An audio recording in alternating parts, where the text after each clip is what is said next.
Når man vælger et møbel af massivt træ, har man valgt at bringe et levende materiale ind i sin bolig. I mange år har det naturlige træ vokset så stort, og det er blevet forsynet med den kombination af fugt, lys og næring, som kun naturen kan levere.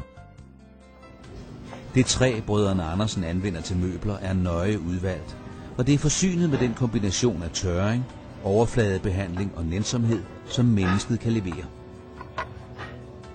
For at bevare træets høje kvalitet, er det vigtigt, at møblet behandles og vedligeholdes rigtigt. Træet er et levende materiale, også når det er bearbejdet. Og træet påvirkes af den luftfugtighed, der er omkring det. Når luftfugtigheden svinger mellem 40 og 60%, vil træet normalt ikke ændre sig nævneværdigt.